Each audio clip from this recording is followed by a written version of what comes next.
Booker leads McGrath by 8 points in Kentucky Senate primary. So, as you guys may or may not know, I actually interviewed State Representative Charles Booker, who is gaining a lot of momentum in his race. Please check out my interview with him after the show. Please check it out because these are some keynote. He's an important person. And he needs a lot of support and help. And check out that video and after the show. His tweets are so good. Yeah, they are. And so Kentucky State Representative Charles Booker is pulling ahead former Marine combat pilot Amy McGrath in the state Democratic Senate primary, according to a new poll released Thursday. And again, his primary is going to be next week, Tuesday. So vote if you live in Kentucky. You know the rules and regulations of your state primaries. So in a Data for Progress, a survey was conducted from June 13th to the 15th by online polling company Civics, found Booker leading McGrath 44% to 36%. It's the latest sign that Booker is heading into the June 23rd primary with significant momentum despite McGrath's outsized fundraising advantage and long-time lead in the polls. The Data for Progress Civics poll also found McGrath's favorability rating underwater. Of the 898 registered Kentucky voters surveyed, only 24% said they have a favorable view of the former fighter pilot who launched her Senate campaign last year with the support of Democratic Senate leaders in Washington. 59% have reported having an unfavorable opinion of McGrath, while 18% said they were unsure. Fewer voters, meanwhile, said that they have an opinion of Booker, with 38% unsure of how to view him. Still, 33% said they have a positive opinion of him compared to 29% who reported an unfavorable opinion. McGrath has been seen as a favorite to win the Democratic nomination to take the take on Senate Majority Leader Turtle Boy Mitch McConnell. I'm Turtle Boy Mitch McConnell. I'm a corrupt piece of crap. That was real smooth, Kit. I know. That's my impression. That's my impression of Mitch McConnell. Okay. I heard it. I really heard it in there. I mean, I felt it. I just felt like he has a little more. I don't know. Like talking like this because I'm an old man and like a little more wobble. I can't do that. Maybe not that much wobble. Yeah, warble. I'm Turtle Boy. So there we go. But he sounds more like a dopey turtle, like it's like a lethargic turtle that wants lettuce or something. Yeah. So apologies to all the cool turtles out there. But he gives you guys a bad name. But Booker has emerged as an unexpected threat in the final weeks before the June 23rd primary amid the ongoing protests over racial injustice and police brutality. And again, McGrath has not been seen outside with the protesters, whereas Charles Booker has, and he's been gaining a lot of momentum. A lot of progressives are rallying around him. Plus, he's also got the endorsement of a lot of key progressive leaders and also progressive Democratic elected officials as well. Now, look, I know we have our opinions of the DNC, but I believe that Charles Booker has what it takes to actually take out Mitch McConnell, because this is something that the DNC never had the balls to do, and that is actually fight a Republican with a real progressive. Amy McGrath, look, she's got the support of the establishment, but usually they're going to run the general election like, oh, I'm Republican light. You can still vote for me. I'm not too much of a threat. I'm just the same like Mitch McConnell. Well, then why are you running? Because people want something different, and the people of Kentucky want something different. We just can't put everyone in the box and say, well, this is what they like, and that's it. No one thinks differently. What a boring world that is. Charles Booker is bringing in a brand new perspective, a brand new point of view, and it was an honor for me to actually interview him. And again, check that interview out after the show, because he's somebody that actually stands by his words. And if you want real change, if you want a real voice, Charles Booker is the guy that needs to be elected immediately. So the people of Kentucky on June 23rd will be your primary. Know the rules and regulations, know your rights as a voter, and go out to vote. I want to say, actually, let's continue this story, and we'll shorten the next one.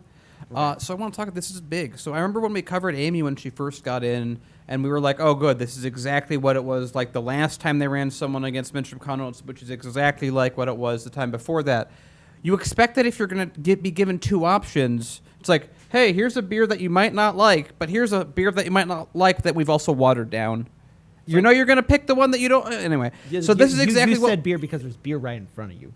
Well, it's actually over just back and to the left. But so this is what we have to deal with when the Democrats... Again, it's the craziest thing. We've talked about this so many different times, that when Democrats fight Republicans, there's kid gloves. Hey, I'm just like you, just a little bit different. She's like, he may use a 50 caliber. I use a 38 caliber. he might want to kill this many people overseas. I want to kill fewer. It's like, what's the point if you're just going to be a watered-down version of what he is, but less connected? He already has the establishment connections. He has the industry behind him. He knows what his base is. He's not a dumb guy. He's kept his power maintained for decades because he knows what he's doing. You can't just walk in and go, I'm kind of like him, but a little different. That's why her unfavorables are so high. And so, but what happens, as always, the Democrats are like, let's just throw someone at him, basically say we're Republican light, and just watch it. Oh, wait, no, it fails. It fails every single time. There are almost no instances where the Democratic Party has ever followed a strategy of let's not really differentiate these candidates. In fact, let's make them closer together, and had that work. In reality, this is, again, kid gloves. We're not really trying to primary you, but I know our base wants to, so we're going to put the effort in to try and replace Mitch McConnell, even though we won't. But then you have someone like this guy come in who's now beating her in the polls. I think he's outraising her, if I'm not mistaken. Not only is he outraising her, but there's more and more people signing on to his campaign, actually knocking on people's doors, doing phone calls, setting up Zoom chats. I mean, it's been a massive explosion for his campaign. So what you're saying is there's actual grassroots. And by the way, do you know what his policies are? They're not, hey, well, let's have slightly fewer bigger guns. It's different. He's different. He comes through with an idea. Well, here's a fun thing that people don't talk a lot about. Kentucky has a lot of really, really poor citizens. They're being screwed over by their mining jobs going away for economic, environmental reasons. Also, political reasons are no longer working out. It's a very poor state with a lot of people that are enormously addicted to drugs. We did a story like 2 or 3 years ago with that one pharmacy in that one town that had something like enough pills went through it to like give every Kentuckian like 200 pills or some ridiculous number like that in one pharmacy.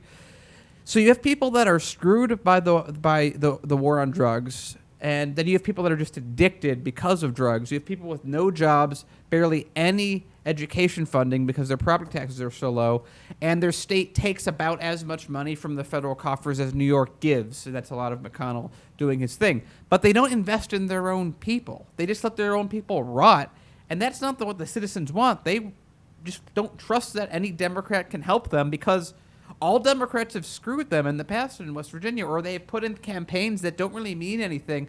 Whereas here, you have a guy that says, I'm going to do Medicare for all. I think he's for hemp. Am I wrong for that? Not only is he for the legalization of cannabis, he's also for Medicare for all. He's for student debt forgiveness. He's investing into our infrastructure. He's for renewable technology. Yes, he's for the Green New Deal. He obviously is aware of UBI and the need for a Federal Jobs Guarantee Act. He's also for social justice and much needed police, holding the police not only accountable, but making them pay for their actions and ending the amount of corruption that's allowing them to still stay functional in this country. And he's somebody that we need in the United States Senate because he's going to fight where Mitch McConnell will not fight. He is going to go further than Amy McGrath will. All right, he is actually going to go to the limit and actually be unapologetic and actually bring in reform and change, which is something we desperately need. Now, the thing is, Charles Booker can't do this by himself. So to his constituents, yeah, you do got to hold his feet to the fire so he doesn't forget that he is a public servant, but he is somebody that needs to be elected into office immediately.